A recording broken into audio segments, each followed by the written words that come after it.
And simple as that, we're into another brand new live stream right here on the Long Box Punk. That's me, I'm Chris.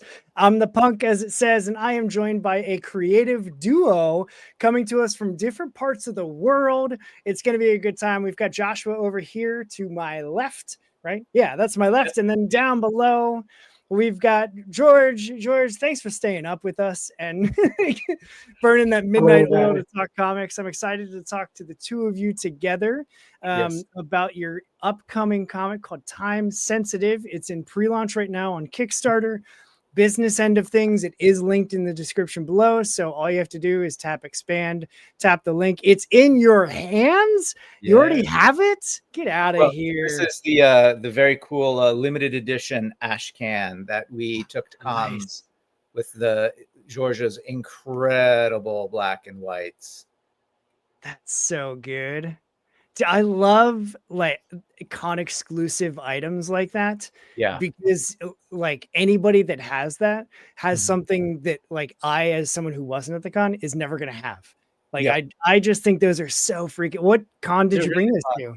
I took Brooklyn Comic Con and Brooklyn Independent Comic Showcase. I went local. And I only printed 100 just for those two cons. I have 20 left, which will be available on the Kickstarter. So there will be a chance to get the black and white only limited edition ash can. But God, they're beautiful. That's so cool.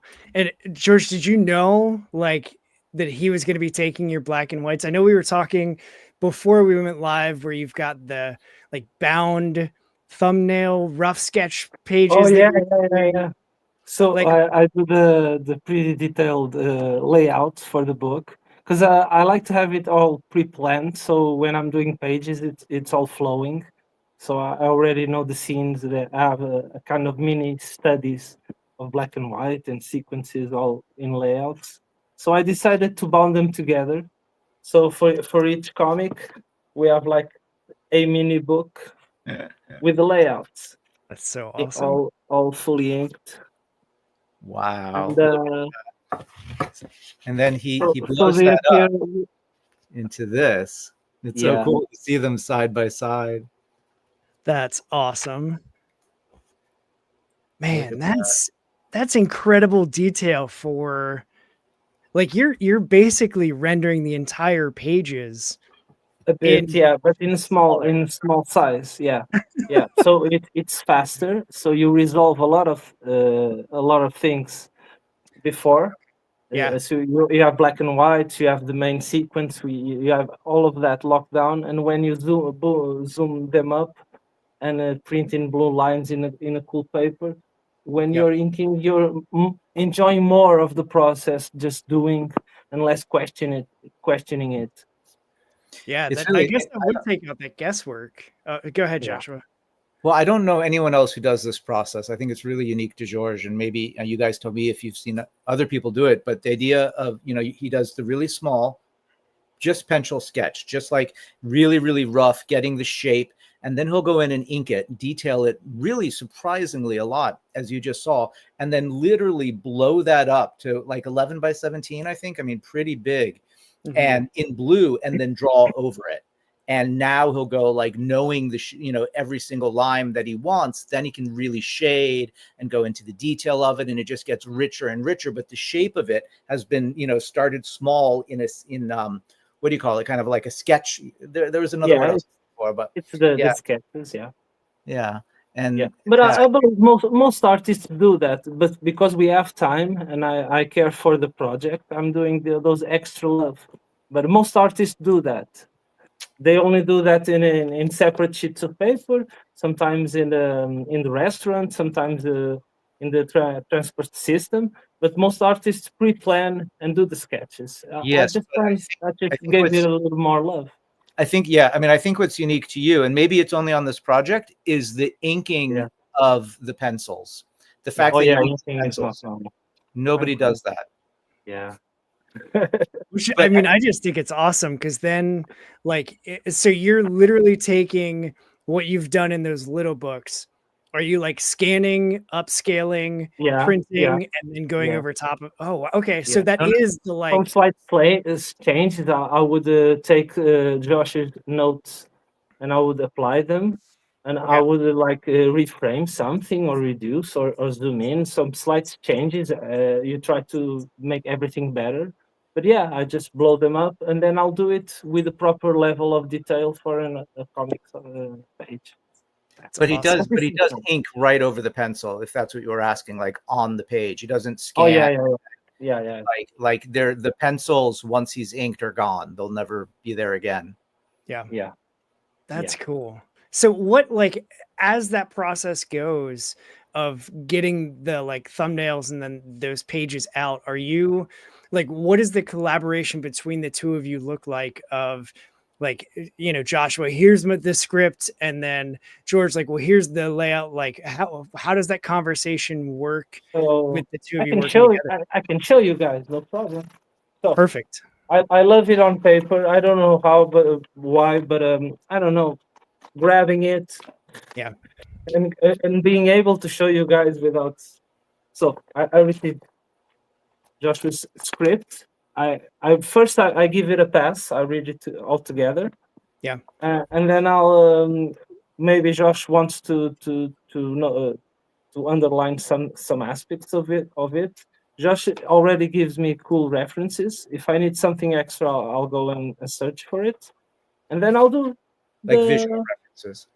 yeah, visual references, and then I'll do the layouts.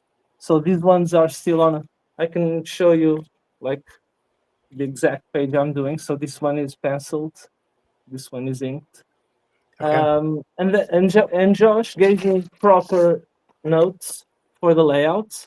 So I'm updating the layouts, and now these layouts are more bulletproof, and we won't have as many changes or notes on original pages because we already took care of it.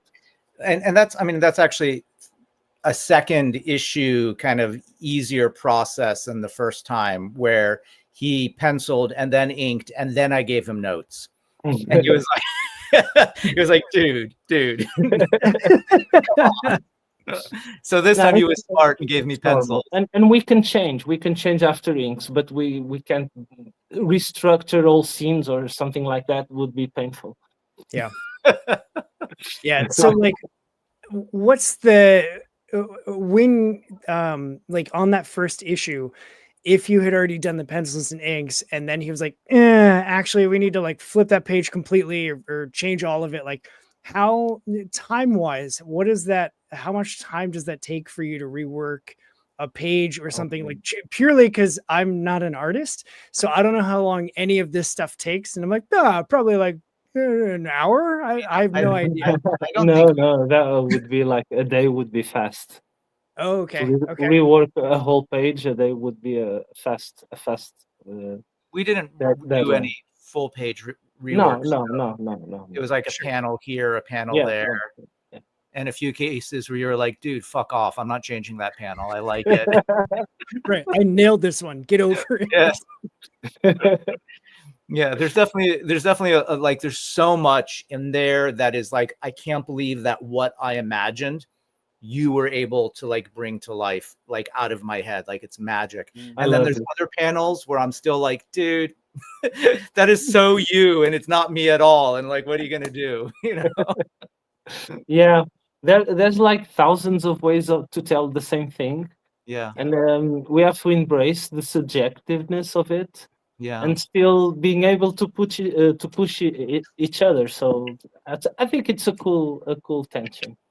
And it's something that, you know, like as the, you know, writer, director, producer, like, and just as in film, you have to learn to give your artists, whether it's your actors or your illustrators, room to be themselves, to be creative, to express their creativity.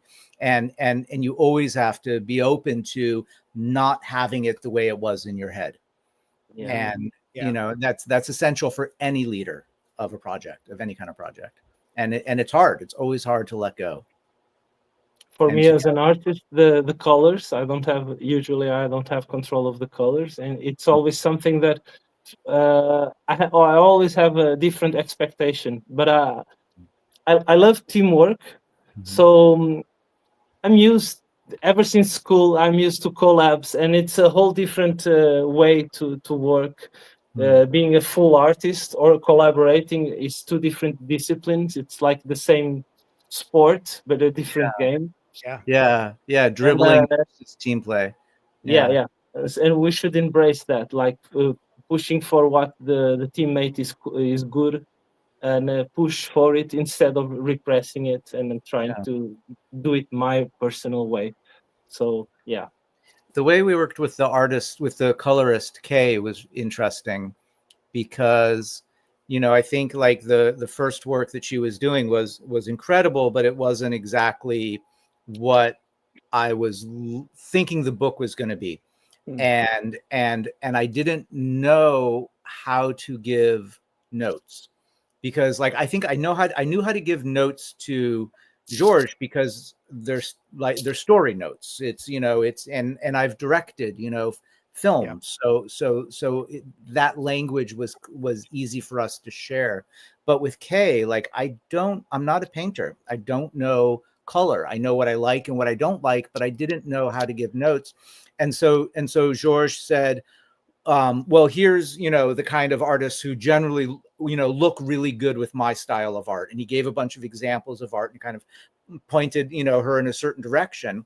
And the work came back as absolutely not at all what I had wanted the book to be. And I was like, but there's something, I was relying on George to give creative notes, and I had to go back and said, I don't think this is the book. And we talked about it, and he basically said, okay, if you want the book to look like what you're describing, here are the words you need to use to describe to the artist, to transmit to the artist. And using words like saturation and contrast, and I want the dark and the light together. And and once he started giving me the vocabulary to talk to her, and really also allowed me to kind of guide the colors of the book in the direction that I wanted it, it became something that was a whole new thing. That was really a mix of Kay and George and me. And George was able to give her very specific instructions that I never would have thought to give her. Like, you've seen his work, and how there's so much detail, but also the way that he shades. Let me find a good close-up. Like the way that he shades is, these very specific lines. And the fact that he was able to give her very clear directions of like, you don't need to leave my lines black. Color the lines. Let the lines themselves be part of the coloring. And that totally like freed her up and transformed her, because she had felt very trapped by the, everything, how much black there was on the page that she had to draw around. And once she was able to take control of the line as well, it really it became something magical.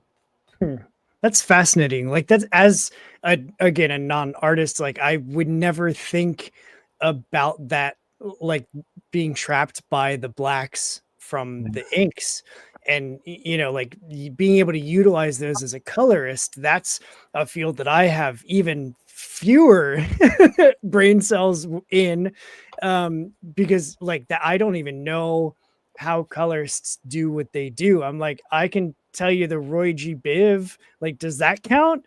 But I like, as far as blending and opposition and how to boost the contrast, and like, as from a broadcasting background, I understand those words from editing film, but like I don't know how that applies to the page. And I saw something I had written down that I wanted to pick both of your brains about, was the main cover, because I saw that it started somewhere and then it changed, and then it came back and it wasn't punchy enough with the like pastels, and then like you photoshopped it, and then George returned it. And like, walk me through that process of the cover and like how it kind of evolved and where it started. Yeah. Well, I could actually bring up those images if I can find them. Cool. Yeah, and kind of walk you through the process. Here we go. Okay. Can I share my screen pretty easily? Let's see. You should be able to, yeah. I'll stop mine and then present, share screen. And then once I see it, I'll add it, and then we should be able to go from there. Here we go. Okay. Cool. And can you add it from there? Yep. Sweet. Okay. So this was, yeah, a really incredible process. So George first did, like a half dozen incredible cover ideas, all of them, of course, as you already know, like hyper, like ready to go. Like he does not do sketches. They were inked. They were beautiful.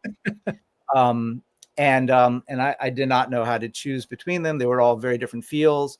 But then this pair of artists from Uruguayan, that did one of the incredible variant covers. One of their pitch covers was like so good. I was like, can we steal this? Because I think this might need to be the main cover. And so I pitched to George doing this one, and he was into it. And did something, and let's see, I think I have shoot, it won't let me just go to the next one, but so here was his initial sketch, and already inked and beautiful, and really making it his too, like really finding the flow and the shape. And then he went to colors and did a final oh no, actually that was just the pencil sketch. Then he did the full, like, blow up inks. Yeah.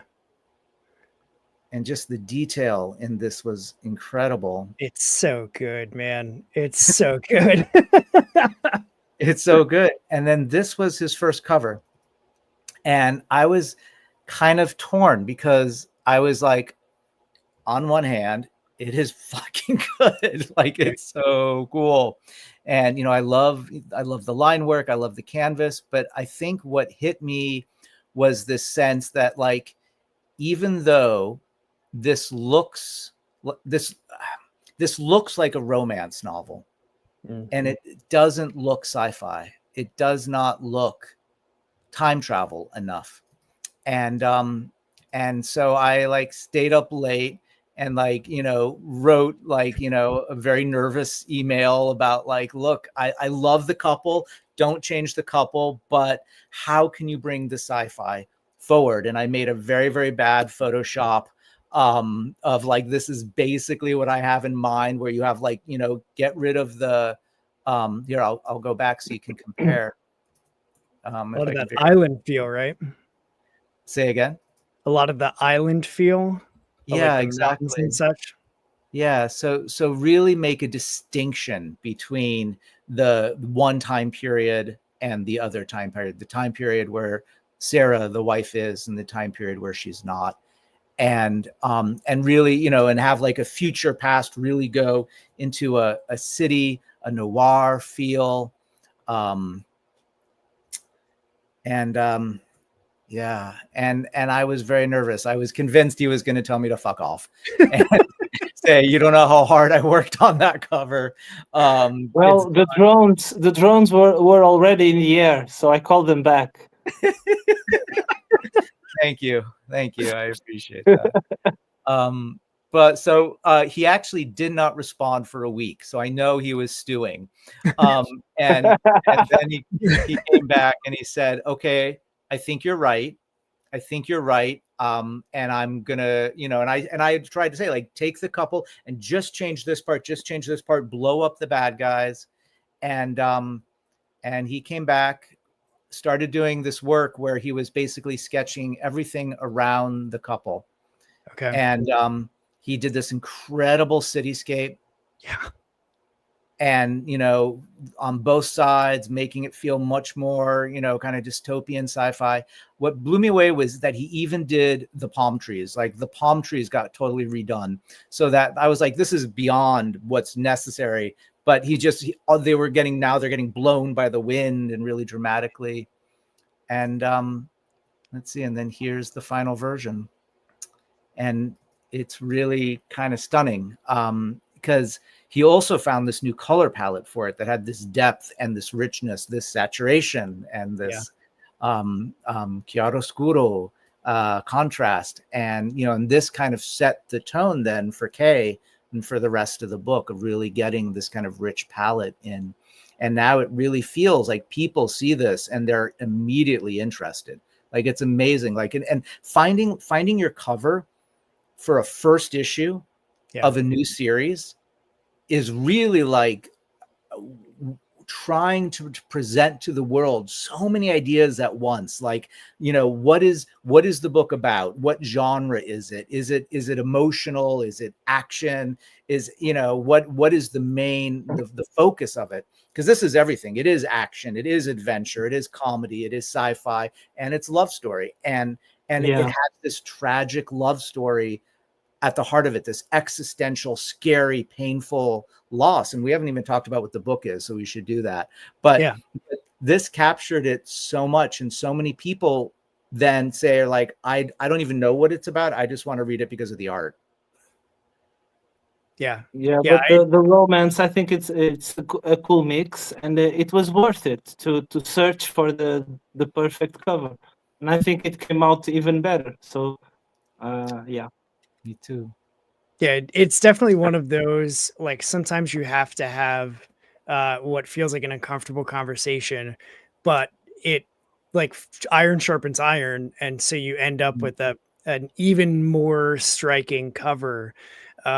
Because I had just seen, I don't even remember where I saw this first, but I had seen it floating around on one of the social medias, and I am such a sucker for, like, the neon sci-fi dystopian.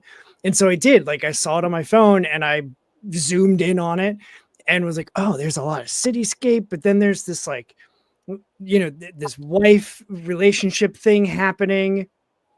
And I don't know, like, why is she gone?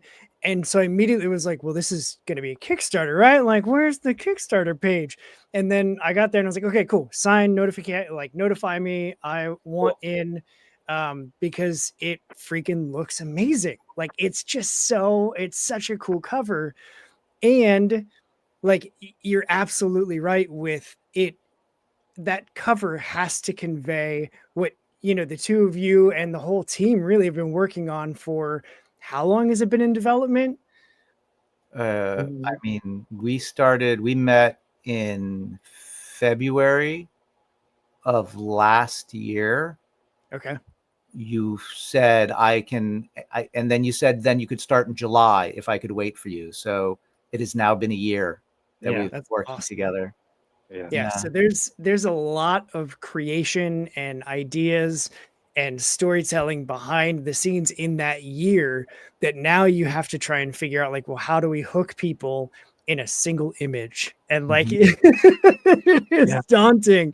And also, like, the more that I look at it and the more that you talk about it, the more I want to know, like, okay, so we've seen the cover.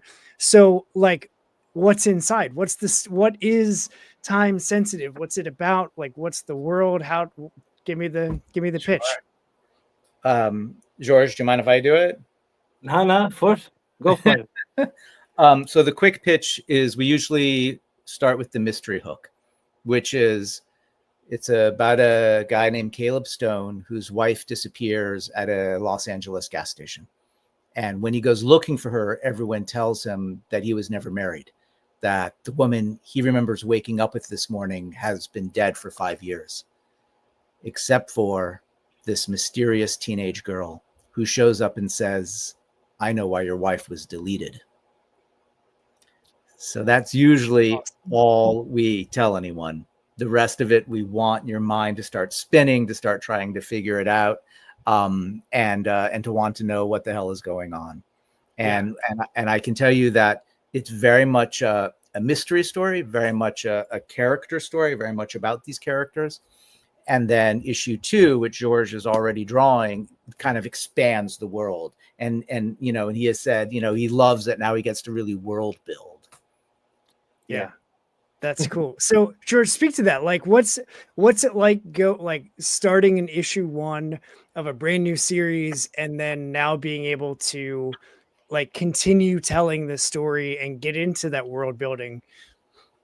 So we started with the characters, and when we found them, I think we found the core, and we found where to grow from there.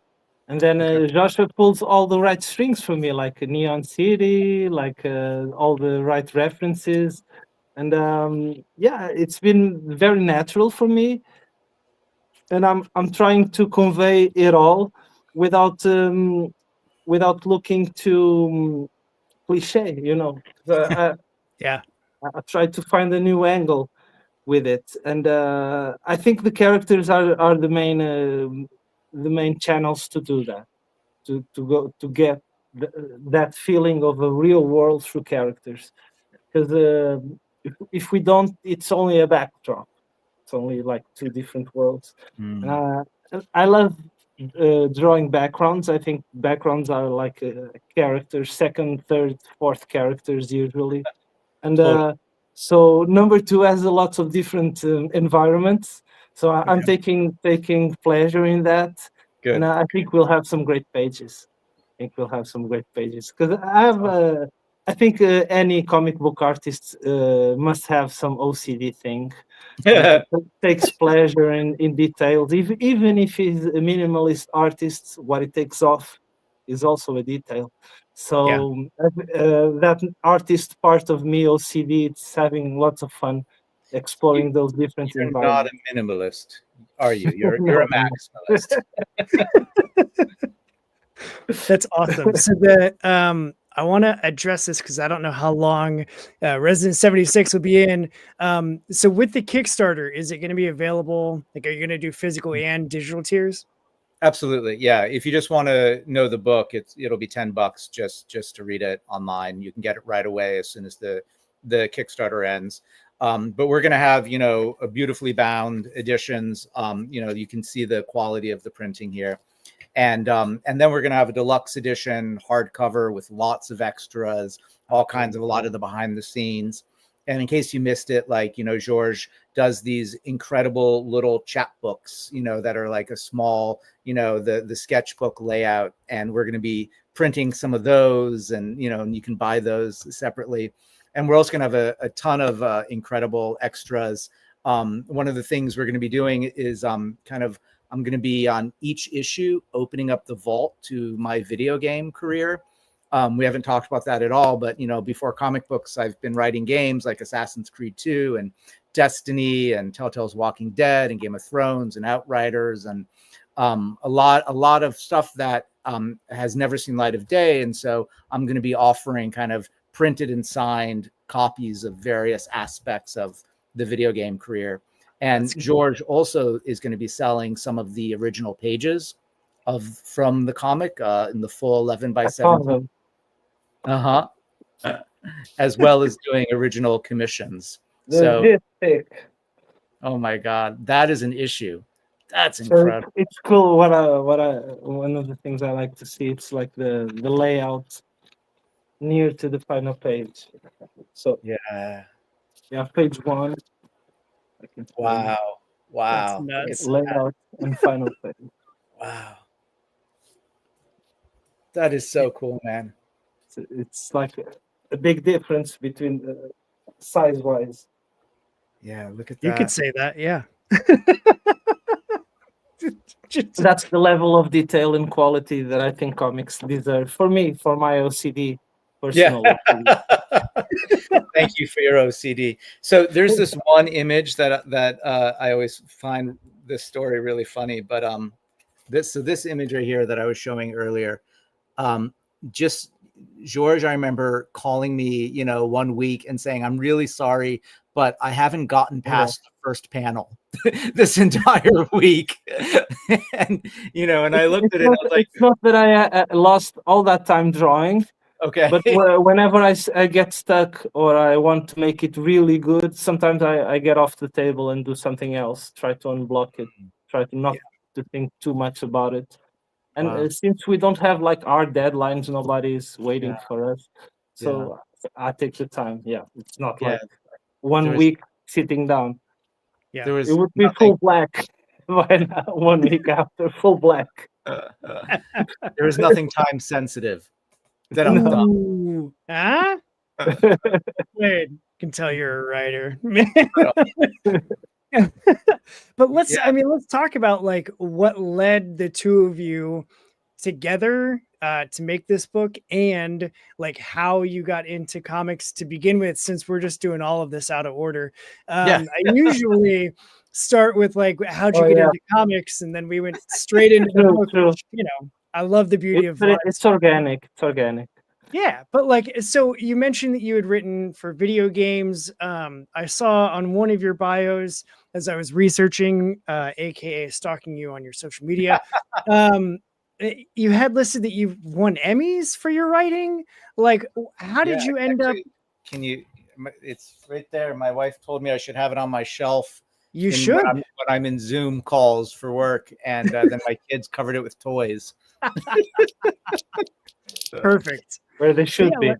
Yes. Right. Exactly. But yeah, like, what led you to like starting Strangeland Comics, which, by the way, has one of the freaking coolest logos I've ever seen. Oh, awesome. I love the neon treatment and the tentacles coming out of the. I was just like, yeah, I'm in, man. That's my aesthetic, like on the page. Grab one for you so people can see.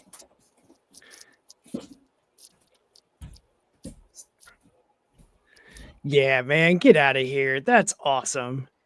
And this is, just to give him props, this is a young Italian artist named Leonardo Romanelli, who is really, really incredible, an amazing find. And what I love about his work is that he never starts in pencil. He goes right to ink.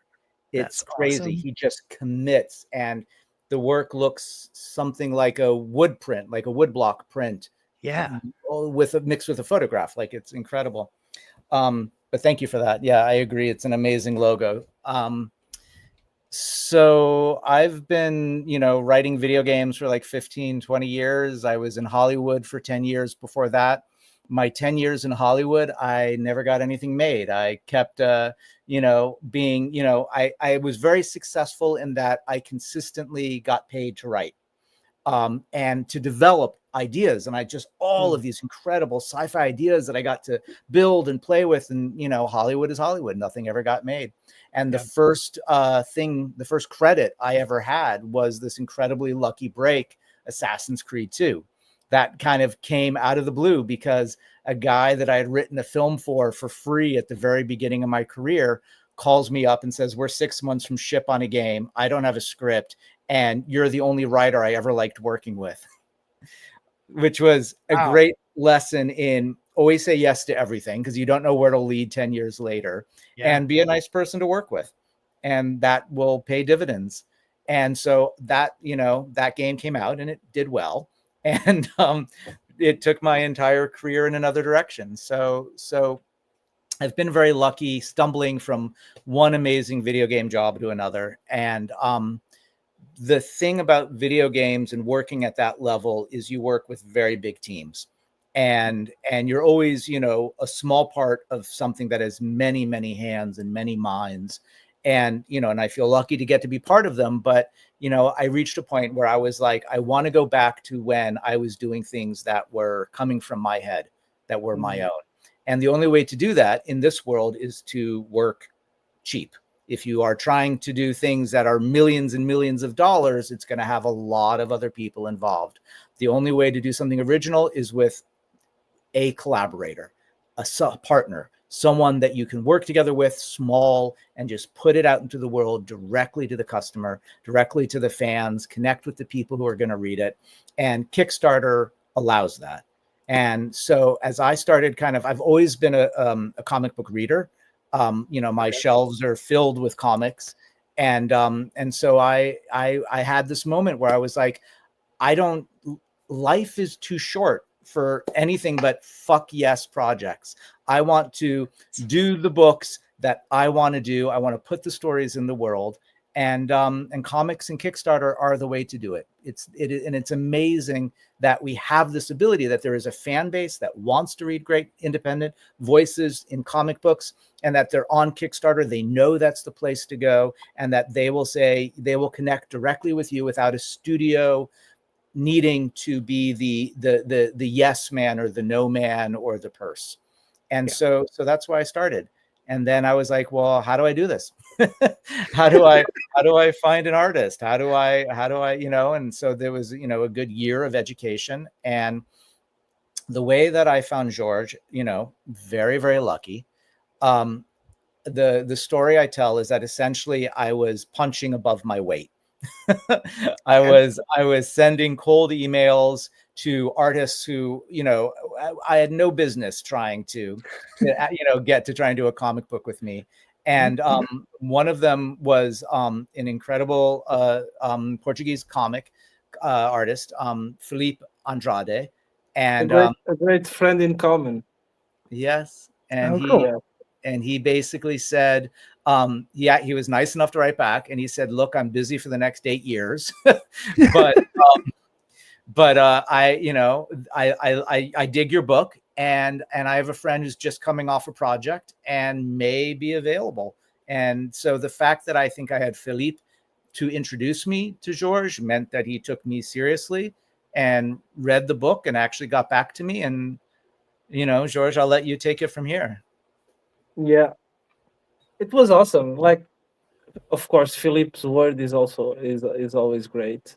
And when you contacted me, I was doing pitches, so I was unavailable for some months because I compromised with the writer, so I wanted to do it right by everyone. And you were patient enough to wait for me. So when I got to sit down and see the project, I saw it was very interesting, and it had lots of things that I like to draw, and it went well. It went swimmingly so far, and So far. I'm very excited.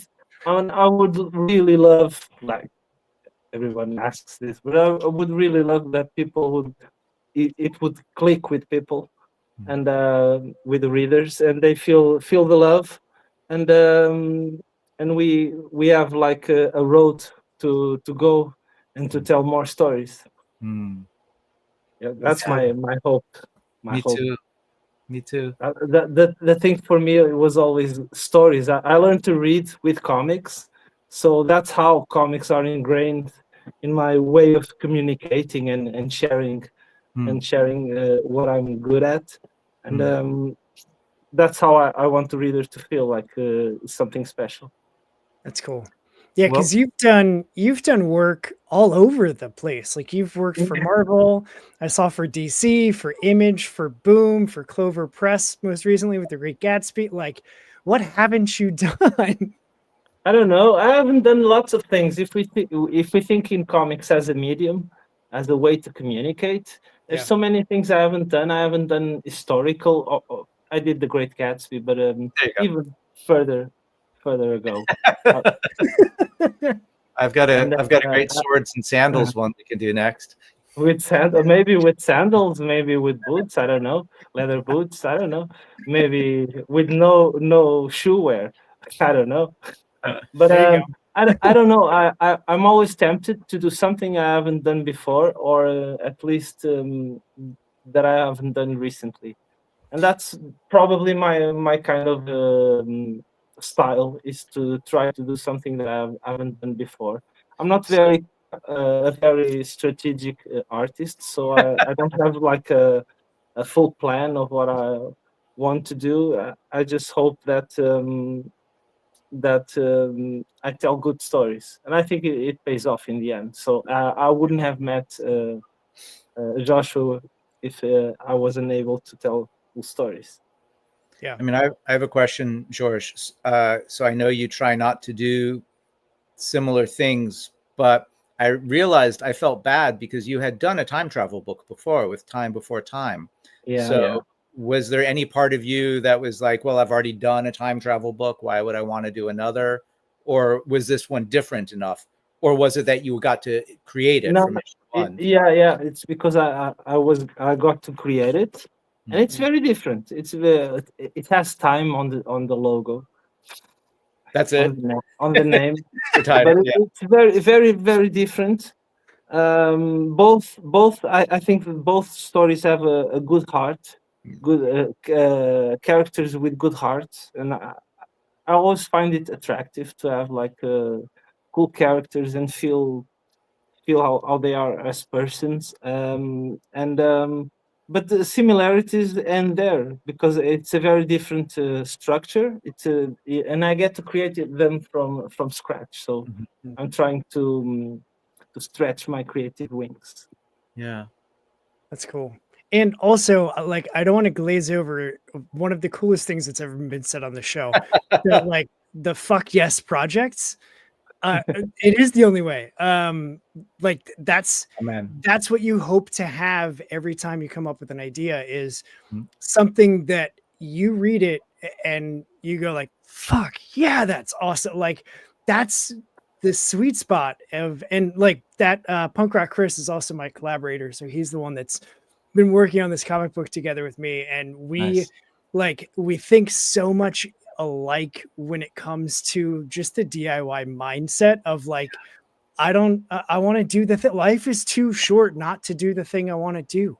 So I'm going to write a freaking comic and let's talk this idea out and figure out what it looks like and make it. And then when we get to look at it, we go, fuck yeah. Like that, man, you were like preaching straight into my soul with that because that's exactly how that magic is what makes indie comics so special.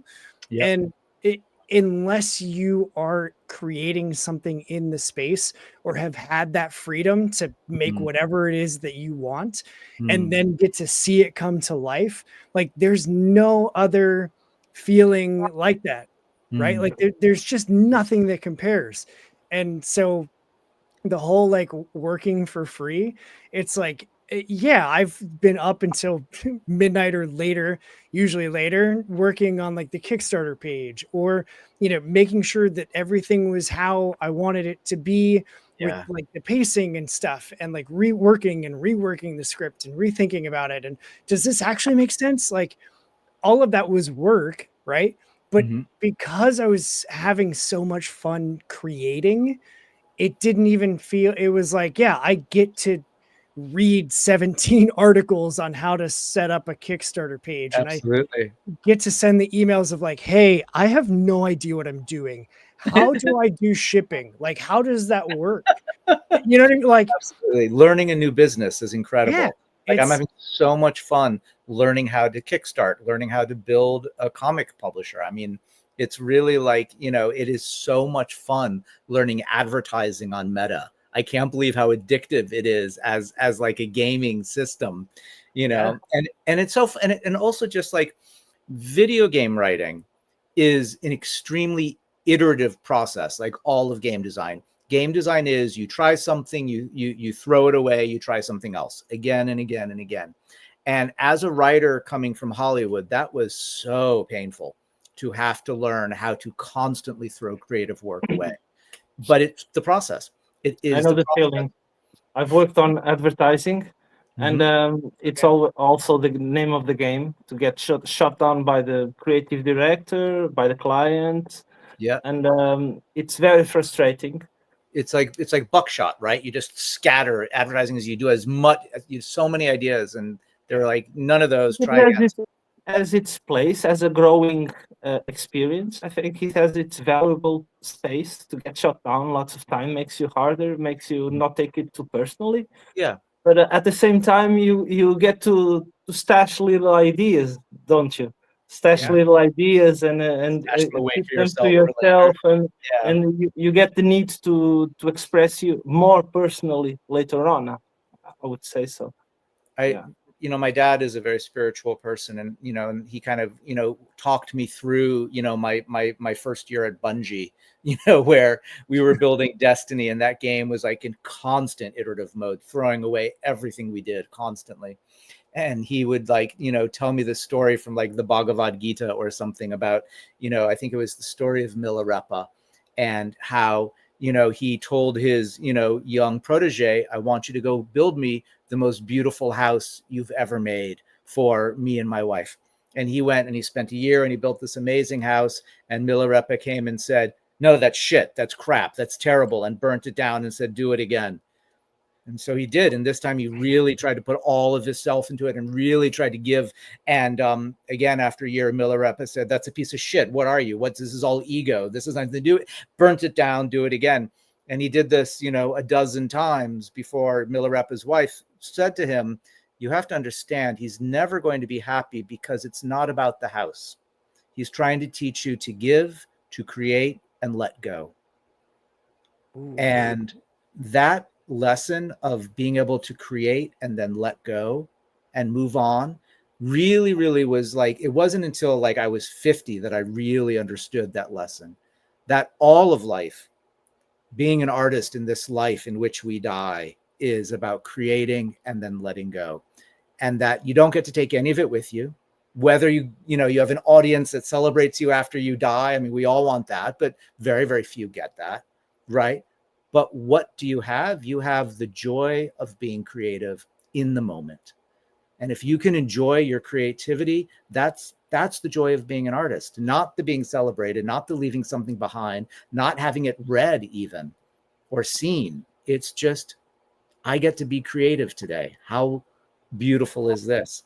So, thank God, I had that kind of teacher, in my dad to help me, through those years.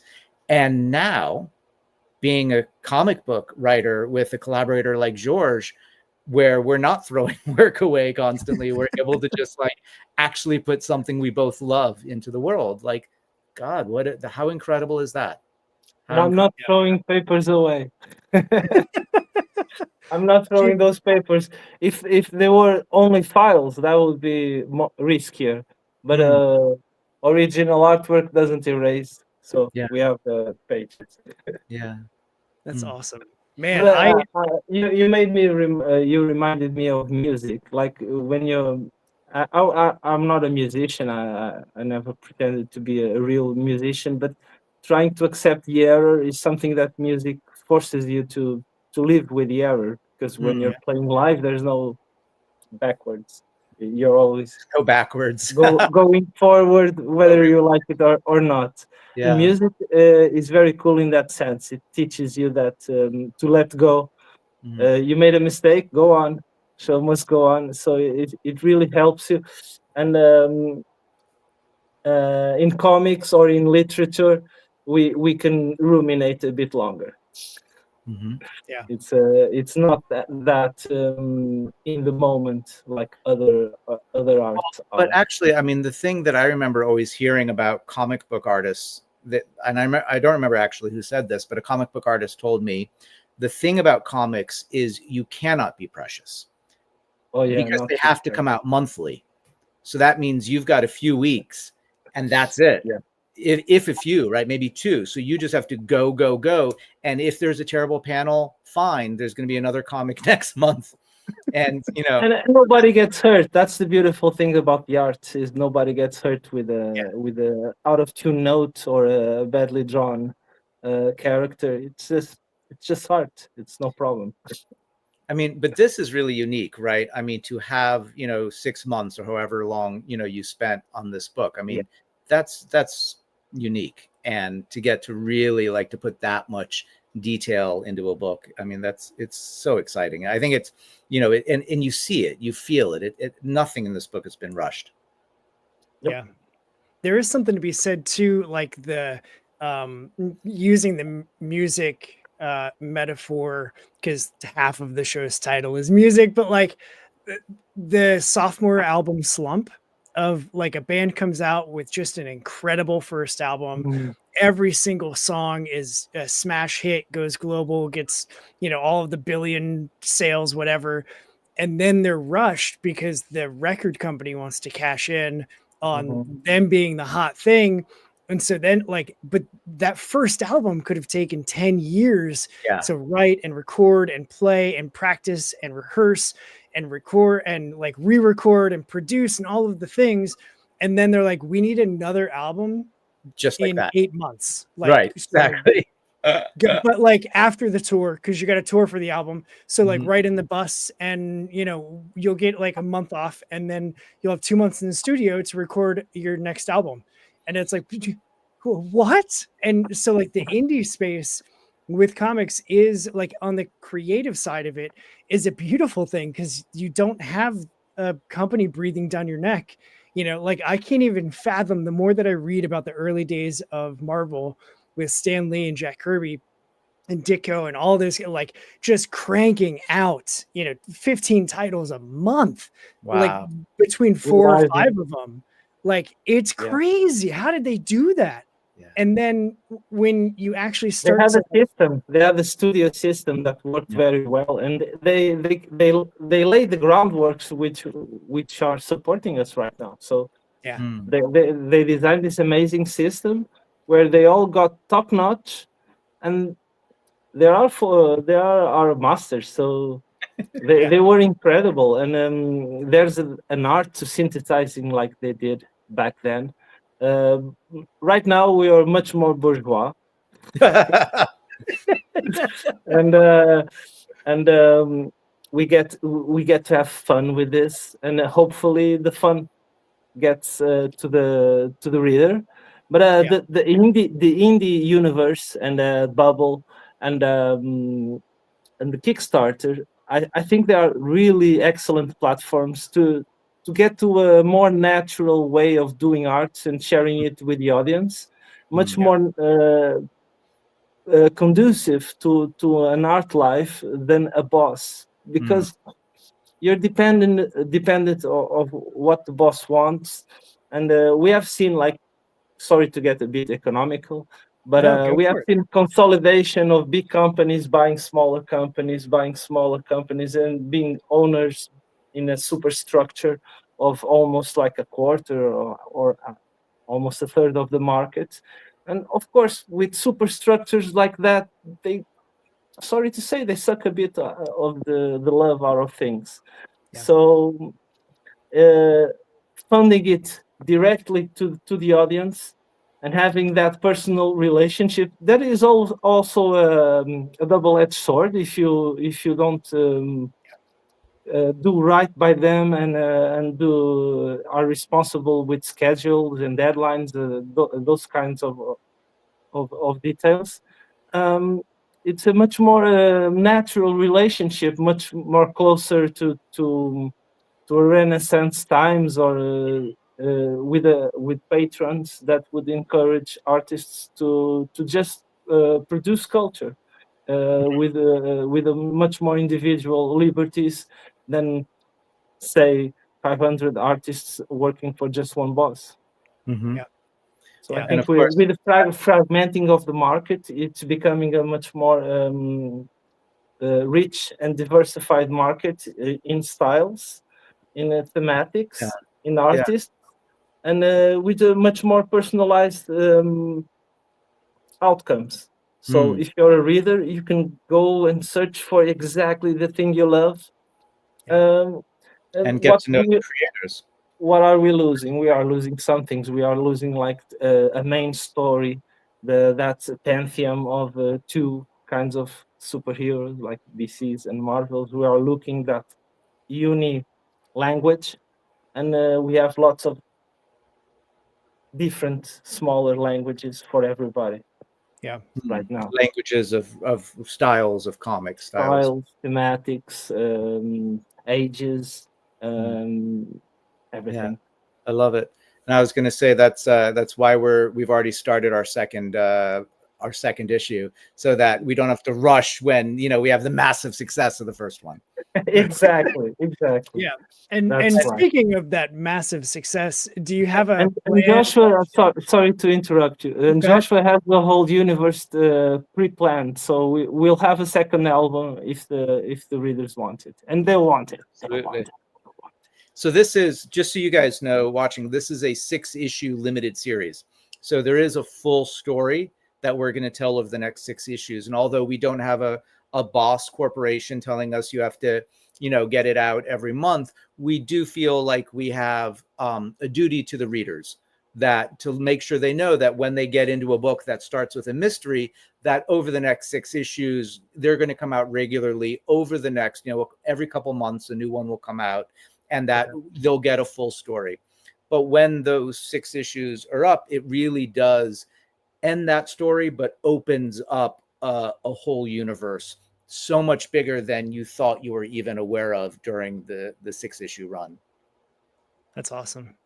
I love that you've already got, I mean, it doesn't shock me at all that you already have that planned, knowing just the breadth of writing that you've done previously, with like, you got to know where you end if you're going to figure out how to get there.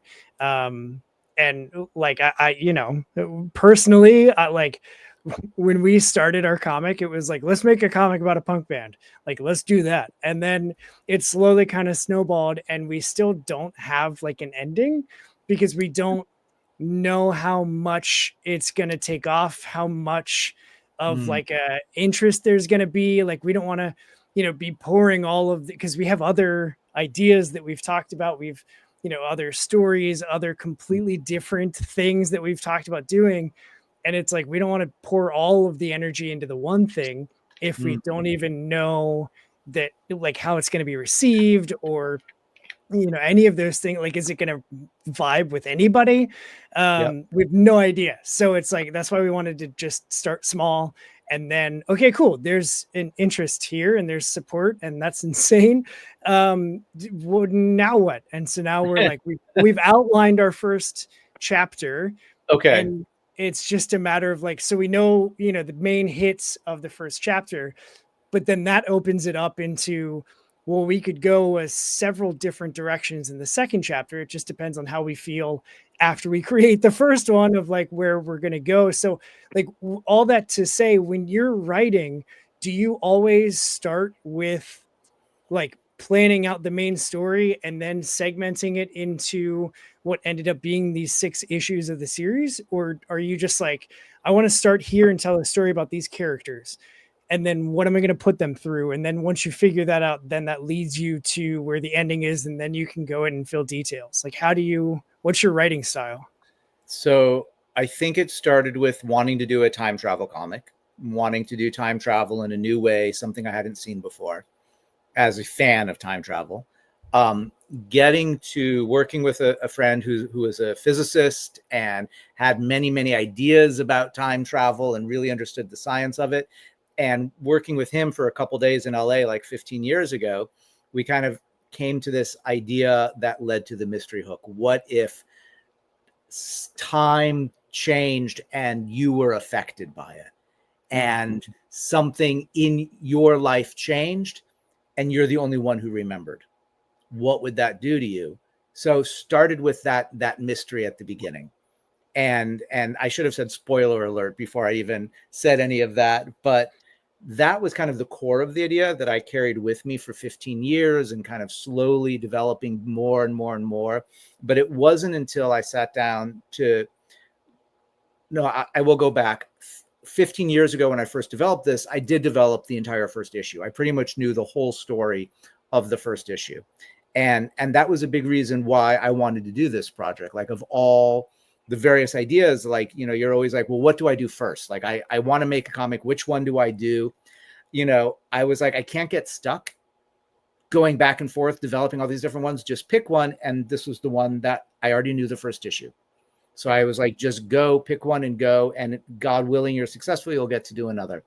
It was only once I had got that first issue down, I knew I could write an issue, that then I sketched out the entire structure of it. And I could not have written, actually, I had written an outline for the first issue. And that's when I was like, I need to know the entire thing. I need to know how it ends before I can write dialogue, before I can really flesh it out. Like, needing to know your ending. And I think that comes from 10 years in Hollywood, learning structure. I had been a novelist before that and a journalist, so I'd learned many different styles of writing. Hollywood taught me structure. You have a 3-act structure. You can break it, but that's the model. You have to know where you're going, because everything that you're setting up in the first act is going to pay off in the last act. You've got to know what your character needs, what they want, and why that's important for the ending that you're going to give people that feels both obvious and inevitable and shocking. And so I'm completely about structure. I could not write a first issue without knowing where I was going. That's cool. But That's you were flexible. you were flexible enough to introduce like a different sequence in number 2 with some of our shooting the shit ideas. Oh yeah. Well, but because you at that point when you pitched that idea, you knew it well enough, and we have enough some blah blah. We have enough mind sync. I think that you pitched an idea, and I was like, well, that's just elevating and everything, and we get each other somehow. That was cool. It's going to be an awesome double spread. Oh, it's beautiful. You showed me the layout. My mind is blown. I can't believe how good it is. It's wow. I hope to do some Steve Ditko and homage in there. Okay. I know what you mean. Totally. I think, but that idea, like, as I go into actually writing the issues, and I'm writing the 3rd issue right now, even though I have it outlined, it changes. It changes as I go in, because, now that I've written 2 issues, I get into the 3rd issue and I'm like, well, why does he want that? And he wouldn't do that. And, this character would never be in this doing this thing that breaks everything. And so I'm completely restructuring the issue as I go, but getting the basic story is the same because I know where it's going. It's like a kind of improv, right? It's like, the whole Stanislavski method for actors of intentions and events. When you're in a scene with someone, if you know your intention, what your character's intention is, and the event that needs to happen at the end of the scene, then you can improv anything and still have structure to the scene and not have it just wander. Yep. Yeah. Awesome. And as someone who used to do theater a lot, like that was always, there was no better experience or memory that I have than doing improv with my classmates, just because I was the first student in my high school in like 15 years that made it all the way to drama 4, where it took it all 4 years. And so by the 4th year, my teacher was like, shit, man, I don't know what to do with you. Like, I haven't had to teach this in 15 years. Like, figure it out. I don't know. And so like one of the things that we would do is he would just be like, all right, you just go up on stage, Chris. And he would just send other people up. He would tell them what they were supposed to get me to do. And we would just start improving. They would lead me to get to whatever action. And then we would get to it. And then he'd be like, all right, pause. And I would have to stop. They would leave. A new person would come up with a new interaction. And then he'd be like, and go. And we would just pick right back up. And it was like, it was so much fun, because it was just like, we're just playing in this complete make-believe, and writing comics and creating comics is that same magic. Like there's nothing. I'm just on a high about it right now, because like it's just it's so energizing. With like getting the image, getting the pictures back. And I loved before we went live, George, when you were showing like, here's a layout that you haven't seen yet, Joshua. It like seeing your reaction to his artwork is just like, I'm getting a glimpse at something really special right now. Like it just like I like to share it when they're fresh. Yeah. I mean, George, I have a question for you. Like, the whole idea of improv, like, when you do your layouts, you're in full kind of improv mode, but you're also like planning out the page. Like, you're really trying to visualize and plan it. And then you get into a space where you have it really structured. When you blow it up, you've inked it, you're structured it. How much improv then is there how much play is there once you're actually drawing and inking the final page? By that time, is the trying to convey what you already have there. Like, imagine I'm doing. We have this page where we change the character is always in the center, and there's different backgrounds and different things are happening. So if we're like in the character's bedroom, I would put like some story devices, like I don't know, some slippers, maybe a pizza box, maybe like a phone charging, like trying to add some story details and some Yeah. aesthetic details that I haven't had that idea before. But Uh-huh. usually it's a complementary add-on. Mhm. Usually it's a complementary change, not Mhm. a structural change, like not changing like instead of a living room, a bathroom. That would be dramatic. Yeah, but I mean, that's that world building, like attention to detail of Yeah. adding in those little elements that, like, do you often, because I'm a sucker for hidden Easter eggs that artists will put into their work, I because your artwork is so detailed, do you I put find, Benfica, my football club, SLB, Sport Lisboa e Benfica. And usually somewhere in the story, there's always a SLB coming up. that's awesome? I know you had your local pizza place somehow on a street in Santa Monica.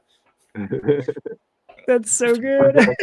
But do you ever do you ever feel locked in by your own planning? Like, do you ever feel like, I wish I could change this page more, it's not flowing, but Josh has already agreed to it, and well, no, because you did call me the other day and you were like, I think this needs to be 2 pages, not 1. I have a new way to do it. And you totally ran with it. And that was a new improv where you were completely making it up on the page, right? Yeah, that's why I take so long in layouts also, Uh-huh. because I'm taking care of lots of things that usually people take care of on page. But that gives me security, gives me confidence to tackle the pages. And usually it's like in the stroke, I had some details, of course, but I would change something if it makes sense. Like for me, the creativity is always on the camera, on the characters, and how the story flows. That's where it is. Then changing something just because of change, something aesthetic, of course, but Yeah, no, that's cool. it's And different. Comics are, I don't know, it's personal. It's personal. Hip-hop. It's different from artist to artist. But for me, it's not the aesthetic thing that pulls me in comics. It's more the storytelling thing that pulls me in comics. well, whatever the thing is, it's clearly working because Katie's giving you mad props with the art being very expressive. Compliments to the colorist as well, with the colors being lovely. Like, I am a little jealous that she has read it, and it's fine. I can wait. I am Oh, patient. I didn't send you a copy?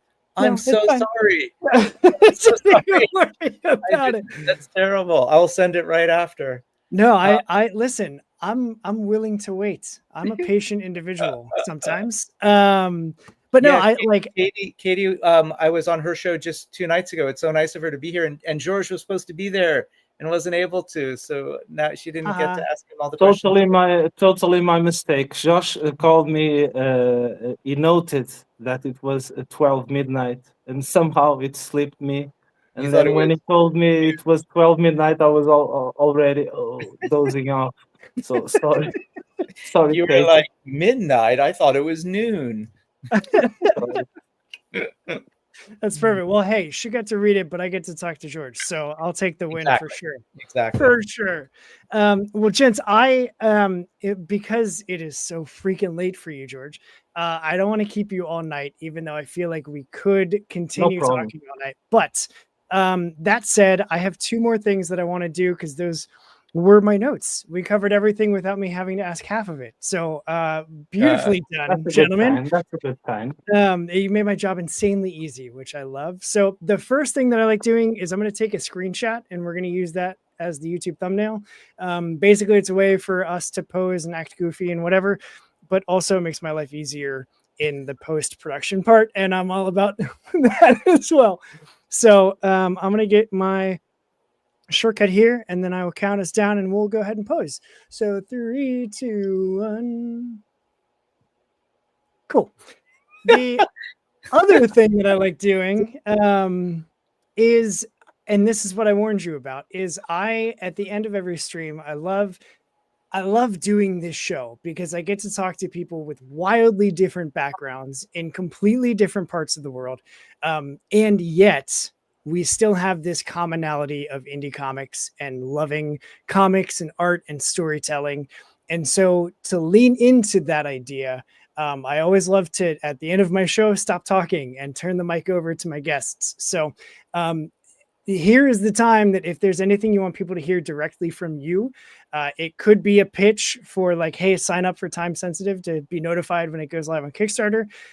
It could be something completely different and off the wall. Like if I could time travel, I'd go back to the 1800s to live out my Wild Wild West spaghetti Western life.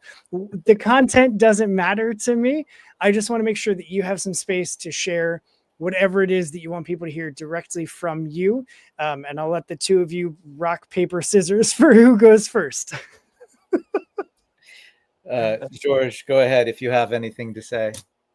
So I'll just say that I don't know if it needs to be reassured, but I just want to reassure the fellow artists and readers that art and story will always continue with all these preoccupations about AI and copyrights and stuff. Things will settle down, and art is much more powerful, and the expression that we have are much more powerful than tech, or we shouldn't be afraid of it, and it will go on anyways. Absolutely. Yeah. Next time, let's have a whole talk just on AI. Totally good. That's a whole other world there. I have feelings. Yeah. I mean, similarly, I'll say, we live in a very dangerous, unstable world at the moment. And especially after, some idiots bombed Iran last night. I think we're in a very dangerous moment, and it feels very silly to be saying, hey, buy my comic. But because we're getting to play with comics, we get to have conversations like this. And this has been one of the deeper conversations on a podcast I've gotten to have, and getting to share it with George and with you, the punk, has been, really incredible. So I think, we dance on a razor's edge all the time. And so moments to be able to, celebrate creativity and be together as human beings is what it's all about. And we should appreciate that as we can. Well, we can. And yes, go buy Time Sensitive. It's coming to Kickstarter this summer. You can pre-order it's in pre-launch right now. You can reserve your issue for $1 at timesensitive/strangelandcomics.com. timesensitive/strangelandcomics.com. $1 to reserve your issue, and we will launch as soon as we get enough of those $1 reservations, so we know people are going to be there on day one. So come help us out. That was so cheesy. It's so good. I was expecting you to like tighten your tie. You're the best. You're the best. Thank you. Oh, come on. Gentlemen, there's nothing that I can possibly do to top that, so I'm not even going to try to. This has been a fantastic conversation. I had a blast talking with both of you. Hang tight. After I end this, I got some logistical stuff for you. But for everybody else that's here and sounding off in the comments, thank you for sounding off in the comments. It makes it way more fun for interaction. Absolutely.